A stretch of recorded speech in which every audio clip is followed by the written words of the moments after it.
ఎక్కువగా నమ్మటం, ఎక్కువగా ప్రేమించడం, ఎక్కువగా ఆశించడం వలన వచ్చే బాధలు కూడా ఎక్కువగానే ఉంటాయి. గాయం కాని వాడు, గతం లేనివాడు ఈ ప్రపంచంలో ఎవరూ లేరు. దానిలో నువ్వు కొత్త కాదు, నేను పాత కాదు. అలవాటులో పొరపాట్లు జరగవచ్చు, కానీ పొరపాటే అలవాటుగా మారకూడదు. నీలో బలహీనత లేనిదే ఏ సమస్య రాదు. నీలో ధైర్యం లేనిదే ఏ సమస్య పోదు. మనం తలపెట్టిన కార్యం మంచిదే అని మనకు నమ్మకం కలిగినప్పుడు అవాంతరాలు ఎన్ని ఎదురైనా సరే అస్సలు పట్టించుకోవద్దు. మనశ్శాంతి కోసం వ్యసనాలకు బానిసై జీవితాన్ని వ్యర్థం చేసుకోవడం మూర్ఖుల లక్షణం. ఎదురు చూసే ఓపిక కనుక మీకు ఉంటే మీకు దూరమైన ప్రతిదీ మరొక రూపంలో మీ ముందుంటుంది. ప్రేమను పొంది ద్వేషాన్ని పంచే మనుషులు పాలు త్రాగి విషము గ్రక్కే కోడెత్రాచు లాంటి వారు. అలాంటి వారికి చాలా దూరంగా ఉండండి. జీవితం ప్రశాంతంగా ఉంటుంది.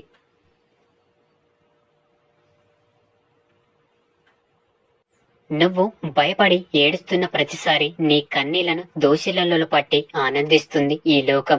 ధైర్యంతో ఒక్కడుగు ముందుకు వేచి చూడు. ఈ లోకమంతా భయపడి ఆ నీటితోనే నీ పాదాలు కడుగుతుంది. ఎప్పుడైనా సరే అడిగే ప్రశ్నలో పద్ధతి ఉంటే వచ్చే సమాధానంలో కూడా సంస్కారం ఉంటుంది. పందెంలో గెలవాలి అంటే ఎదుటివారిని ఓడించే శక్తి ఉండాలి, కానీ జీవితంలో గెలవాలి అంటే ప్రేమ అనే శక్తితో ఉండాలి. ముద్దాడిన కత్తి గాయమే చేస్తుంది. తెగ నరుకుతున్న చెట్టు నీడనే ఇస్తుంది. మనం ఎంత చేసినా ఏమి చేసినా ఎవరి గుణం వారిదే. ఇస్తూ ఉంటే వస్తూ ఉంటుంది. అది జ్ఞానమైన, శక్తి అయినా, డబ్బు అయినా, ఏదైనా సరే. ఇది ప్రకృతి యొక్క నియమం. మనం ఎదుగుతూ ఉంటే మనతో పాటే కారణం లేకుండా శత్రులు కూడా పెరుగుతూనే ఉంటారు. మీరు పట్టించుకోకండి.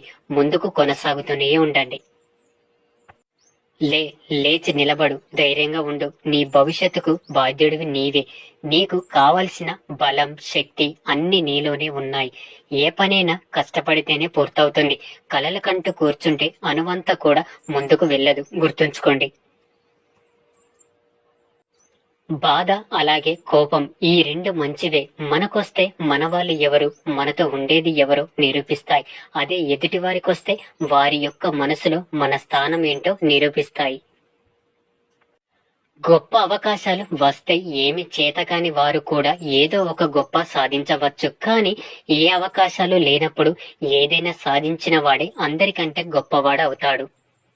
పొట్టకూటికి పనిచేసేవాడు ఆహారం కోసం ఎదురుచూస్తాడు. అదే ఒకరి పొట్ట కొట్టడానికి చూసేవాడు అవకాశం కోసం ఎదురుచూస్తాడు. జాగ్రత్తగా ఉండండి. మరణమే ఎదురుగా ఉన్న నీ శత్రు ముందు మాత్రం ఎప్పుడూ కన్నీరు పెట్టకు. ఎందుకంటే నీ శత్రువుకి కావాల్సింది నీ యొక్క మరణం కాదు, నీ భయం. ఏ బంధమైనా పోగొట్టుకోవడానికి ఒక్క నిమిషం చాలు, కానీ మళ్ళీ తిరిగి సంపాదించుకోవడానికి మీ యొక్క జీవితకాలం సరిపోదు. గుర్తుంచుకోండి. ప్రేమతో పలకరించే రోజులు పోయి కేవలం అవసరానికి మాట్లాడే రోజులు వచ్చాయి, కాదంటారా? ఎలా బ్రతకాలనో ఎలా బ్రతకకూడదో తెలియాలంటే ప్రవచనాలు వినాల్సిన అవసరం లేదు. మన జీవితంలో మనకు ఎదురైన అనుభవాలు చాలు. డబ్బు ఉన్న వారిని నిద్రపోనివ్వదు, లేని వారిని బ్రతకనివ్వదు.